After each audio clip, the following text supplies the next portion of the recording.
roofing, siding, windows, and gutters.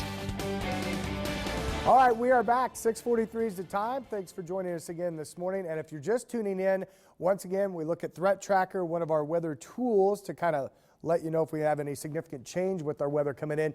Anytime we're in green or the low category, we're in good shape. Just a few clouds, unseasonably warm weather, in fact, with us the rest of the week.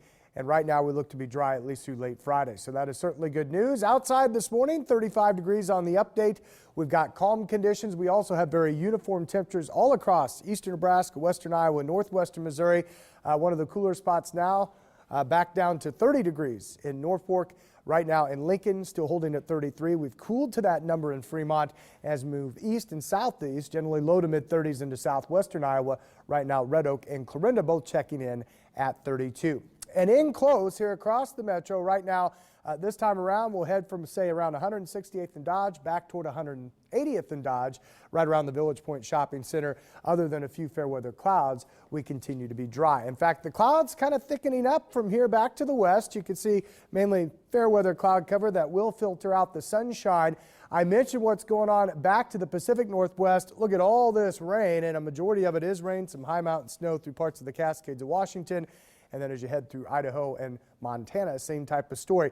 Eventually, some of this moisture is going to break off and help to develop a storm here toward the weekend. I think the first weather system kind of intensifies north of us through the Dakotas later tomorrow into tomorrow night. So we'll watch for that. Otherwise, out ahead of that, we continue to be warm. In fact, this is what it looks like in Portland, Oregon, after not only days but weeks of moisture out there. In fact, kind of an interesting picture. I believe this is some sort of sculpture.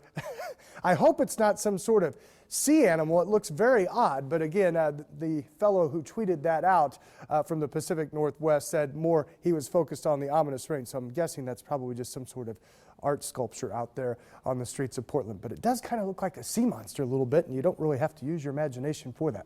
All right, back here close to home once again, we're looking at just fair weather clouds, mid-30s to start. I think by lunchtime we're already into the upper 40s to low 50s, and then later today we could approach record highs. We need to get to 64 to do that. Right now I think we'll come up to about 62 and then stay pretty mild through the evening. South winds will also increase and we stay mild tonight, and that's going to be kind of a windy day as we head towards tomorrow. So for today, filtered sunshine we'll call it. 62 the official high. Again, southwest winds increase later this morning through the afternoon. Breezy and incredibly mild tonight. Keep in mind overnight lows should be in the upper teens this time in December. Only about 45. That's it. And then should make it pretty easy to get back close to 60 tomorrow since we only have to go up about 15 degrees.